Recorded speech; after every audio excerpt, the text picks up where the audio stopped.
Matius 11 ayat 28 sampai dengan 30 ini adalah salah satu contoh ayat yang terkenal karena ini perkataan Yesus yang bagi banyak orang ini sangat dibutuhkan, ya. Saya bacakan. Marilah kepadaku semua yang letih, lesu dan berbeban berat. Aku akan memberi kelegaan kepadamu. Pikulah kuk yang kupasang dan belajarlah padaku, karena aku lemah lembut dan rendah hati, dan jiwamu akan mendapat ketenangan. Sebab kuk yang kupasang itu enak dan bebanku pun ringan. Kenapa ayat ini terkenal dan banyak orang yang suka membacanya atau merenungkannya, ya, atau bahkan sering dikhotbahkan juga, karena memang banyak sekali orang yang letih lesu, ya, letih lesu dan berbeban berat.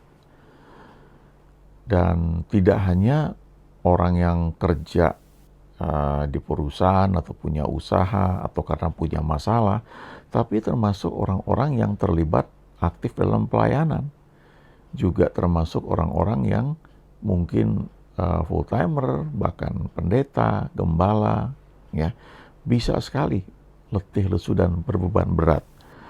Nah, Tuhan bilang di sini, ayo datang kepadaku, ya. Kamu yang perlu punya niat untuk datang kepada aku.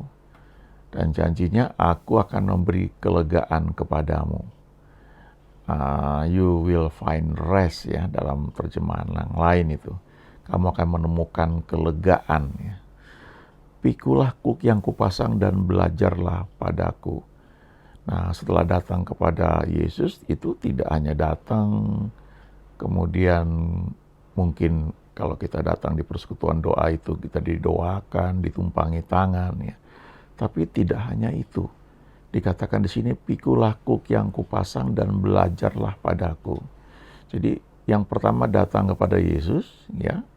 Yang kedua itu pikul kuk, ya. Kuk itu lambang pasangan. Ini konteksnya kalau ada lembu atau sapi dipakai, biasanya tenaganya itu untuk memutar batu kilangan, ya, untuk memeras anggur atau untuk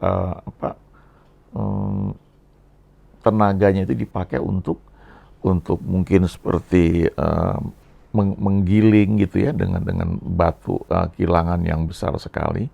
Dan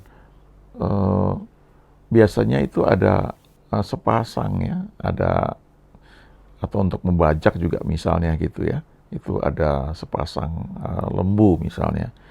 Nah, kalau dibilang kuk itu yang kupasang itu enak, ini menunjukkan bahwa ada lembu yang sedang diajar untuk bisa bergerak, ya, mengikuti tugas dia, ya, waktu dia pikul kuk itu, ya. Jadi ada anak lembu yang masih kecil, kalau dia ikuti yang seharusnya, maka kuk itu, bagian yang berat itu dipikul oleh induknya atau lembu yang lebih dewasa. Nah, jadi istilahnya dibicara, kalau kita mengikuti apa yang Tuhan perintahkan kepada kita, itu kuk yang dia pasang kepada kita, maka kita akan merasa enak. Kuk yang dia pasang itu enak, bebannya nggak berat. Kenapa? Karena bagian yang berat itu dipikul oleh Yesus, oleh Tuhan, ya.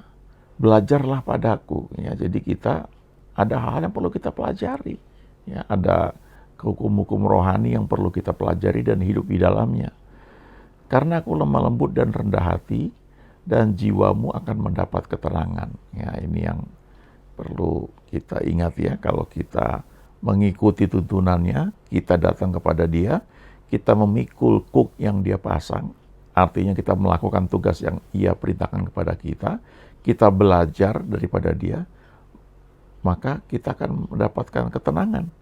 Sebab kuk atau tugas yang dia berikan buat kita itu enak dan bebannya pun ringan, karena sebenarnya Tuhan yang mengerjakannya bagi kita, ya. Saya suka baca dalam terjemahan bahasa Inggris The Message ya. Ini uh, bagus sekali ya. Are you tired, burn out on religion? Ya. Apakah kamu capek? Ya, kamu letih, kamu hangus ya istilahnya. Apa namanya istilahnya itu ya? Terbakar gitu ya. Gosong begitu ya. Udah habis-habisan gitu istilahnya.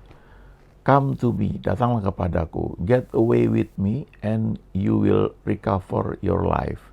Ayo retreat bersama aku, kira-kira begitu. Ayo jalan bersama aku ya. Dan hidupmu tuh akan pulih kembali ya. Kamu akan memulihkan kembali kehidupan kamu. Kamu akan segar kembali. I will show you how to take a real rest. Aku akan tunjukkan kepadamu bagaimana untuk beristirahat atau memperoleh kelegaan yang sesungguhnya. Ya. Walk with me and work with me. Berjalanlah bersama aku dan bekerjalah dengan aku. Watch how I do it. Perhatikan bagaimana aku melakukannya. Ya, contoh aku, lihat aku tunjukkan caranya seperti apa. Learn the unforced rhythms of grace. Ya, ini yang bagus sekali ya. Ini saya baru dapat pengertian itu ketika baca terjemahan ini. Pelajarilah bagaimana mengikuti irama anugerah yang tidak dipaksakan. Ya. Jadi artinya bukan karena kekuatan kita, ya, nggak kita paksakan ya. Kalau kadang-kadang misalnya mau menyembah kita, paksa, kalau doa seperti mau paksa Tuhan, ya nggak seperti itu. Ya. Ya, learn, ya, pelajarilah the unforced rhythms of grace. Ayo belajar bagaimana bisa mengenali irama anugerah itu yang tidak dipaksakan ya. I won't lay anything heavy or ill-fitting on you. Aku tidak akan memberi kamu beban yang berat atau sesuatu yang membuat kamu itu jadi sakit atau luka ya. Keep company with me and you will learn to live freely and lightly. Ya. Tetaplah bersama dengan aku, ya, dan kamu akan belajar untuk hidup dalam kemerdekaan dan ringan ya, enjoy artinya. Jadi ini bicara tentang tidak hanya kehidupan ketika kita bekerja ya di perusahaan sekuler secara umum ya. Tapi ini bicara juga tentang kegiatan pelayanan. Karena kadang-kadang kita ini bisa saking sibuknya kita ingin menyenangkan Tuhan ya, seperti Marta itu di Betania, bagaimana dia sibuk sekali melayani sampai akhirnya dia marah ya. Karena dia lihat si Maria kok nggak bantuin dia. Nah, dia protes sama Tuhan. Di dalam hidup kita ini sebenarnya ini sering terjadi ya tanpa kita sadari. Apapun masalahnya, mungkin lingkungan, tekanan, atau situasi apapun ya, itu bisa saja terjadi di sekeliling kita. Tapi apakah kita mengizinkan Tuhan itu take over ya, mengambil alih, ataukah kita mau kerjakan sendiri dengan cara kita? Nah, kalau kita pakai cara kita akan capek ya. Kita akan stres. Nah, sebaliknya kalau kita belajar untuk berjalan bersama dia, bekerja bersama dia, memperhatikan bagaimana ia menanganinya, kita akan teduh. Walaupun masih ada badai yang sedang kita hadapi, tapi di dalam itu bisa teduh. Ya. Kita bisa sedang mengalami situasi yang berat, tapi di dalam itu ada keteduhan. Itu yang namanya real rest ya, keteduhan yang sejati itu di situ. Nah, kita perlu belajar juga ketika sedang dalam situasi seperti itu, jangan izinkan pikiran itu nyerang kita, ya, mencengkeram kita. Nah, kita perlu belajar untuk tetap fokus kepada Tuhan dan mengizinkan keteduhan yang Dia berikan itu mengontrol kita, ya, membungkus kita, ya, menguasai kita. Ada banyak hal tanpa kita sadari ya, waktu kita lakukan itu kita merasakan beban yang berat ya. Contoh dalam doa juga ya. Markus 11 ayat 24 ini perkataan Yesus tentang doa. Dia berkata begini, karena itu aku berkata kepadamu, apa saja yang kamu minta dan doakan, percayalah bahwa kamu telah menerimanya. Maka hal itu akan diberikan kepadamu. Nah, dalam doa itu, ini satu kalimat yang seringkali sulit ya bagi sebagian orang untuk dipahami. Dikatakan apa saja yang kamu minta dan doakan ya, apa saja loh ya. Jadi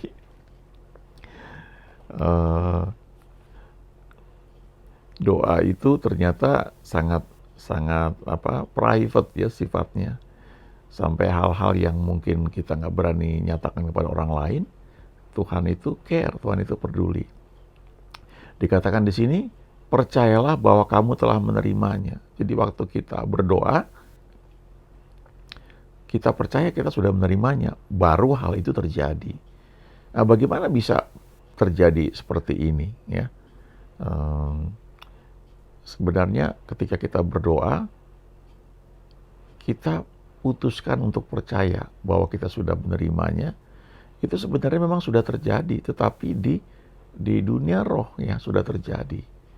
Nah, waktu kita tetap percaya, pegang itu, memang butuh waktu, maka hal itu akan termanifestasi ya dalam dunia nyata ya, dunia real gitu istilahnya. Dan saat itu menjelang terjadi, biasanya tekanan peperangan tuh makin kuat ya. Kita kadang-kadang ditekan begitu rupa oleh keadaan, rasanya mau nyerah gitu. Terus cerita yang sama tuh mirip dengan pengalaman Daud.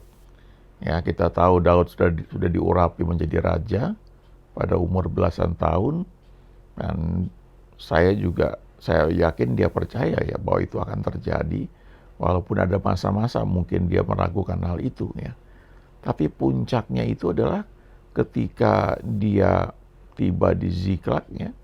Lalu ternyata Ziklag itu baru saja diserbu dan orang-orang menangis karena keluarga mereka semuanya ditawan, termasuk keluarganya Daud ya. Dan dikatakan di situ seluruh rakyat itu menangis ya, sampai nggak kuat lagi untuk menangis. Jadi artinya tekanan begitu berat. Nah, pada saat itu rakyat itu mengancam mau membunuh Daud.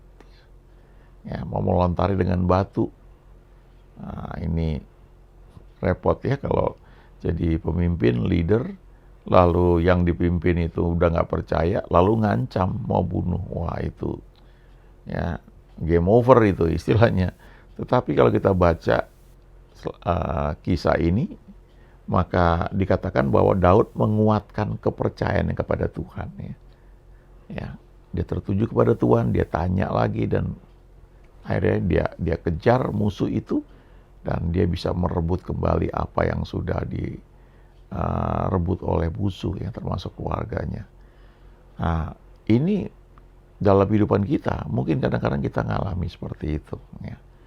Kita perlu datang kepada Tuhan, lalu kita putuskan percaya ya waktu kita sudah doa minta daripada Dia.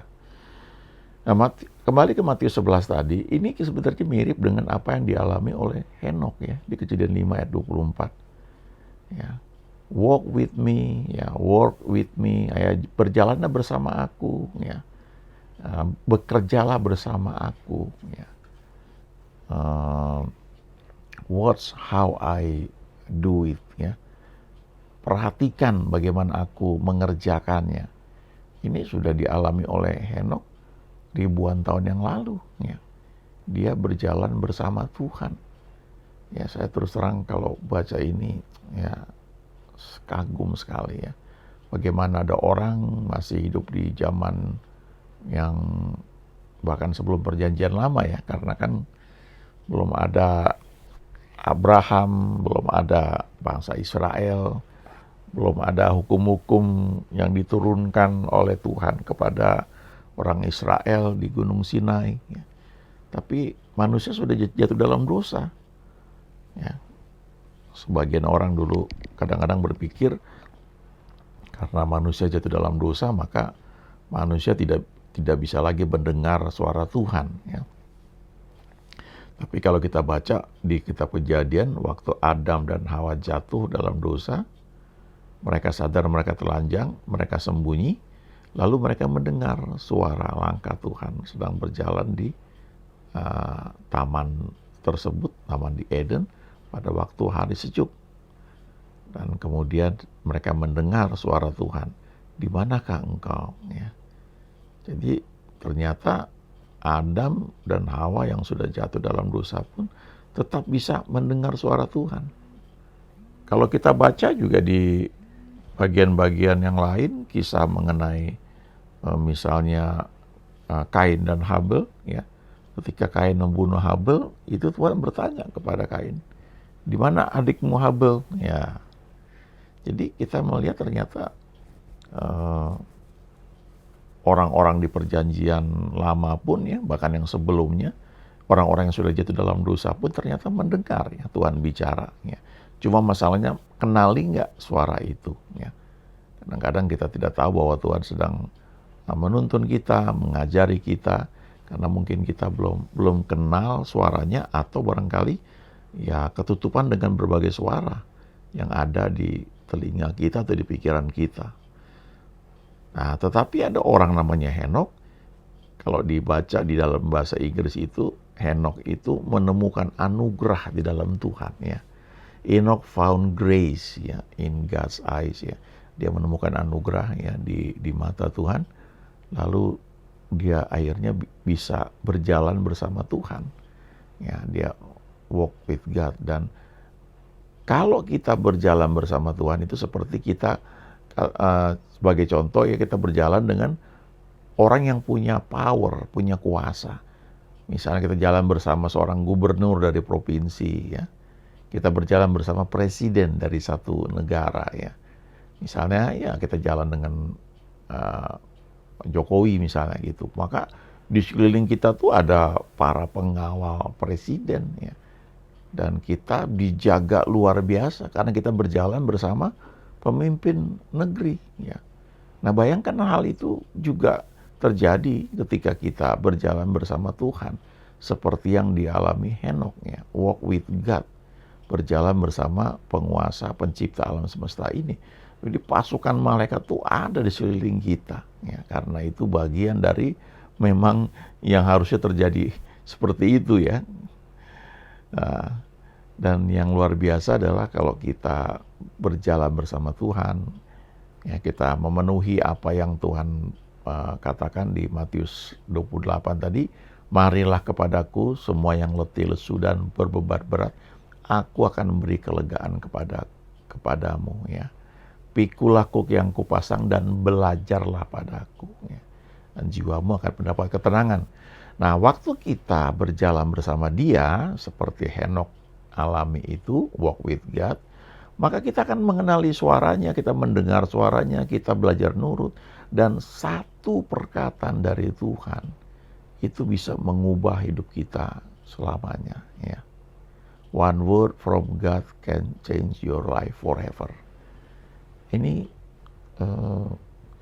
kalimat yang suka diucapkan oleh beberapa hamba Tuhan, ya. Salah satu hamba Tuhan yang saya tahu itu ketika dia pelayanannya berkembang luar biasa, kemudian dia sudah punya pesawat terbang untuk pelayanan, dan dia butuh yang lebih besar, ya, dari pesawat yang dia punya itu. Dia berdoa, dia puasa, dia cari tuntunan Tuhan, lalu dapat tuntunan, ya, dan dia lakukan hal itu. Nah, tuntunannya itu menarik sekali karena Tuhan suruh dia berikan pesawat yang dia sudah punya itu ke pelayanan lain, ya. Dan setelah dia beri dengan cuma-cuma, tidak lama setelah itu dia dapat pesawat baru yang lebih besar, lebih baru dari yang dia berikan itu, ya. Satu perkataan Tuhan itu, ya, kalau kita lakukan itu bisa mengubah hidup kita secara drastis, ya. Itu janji Tuhan, ya. Haleluya. Amin.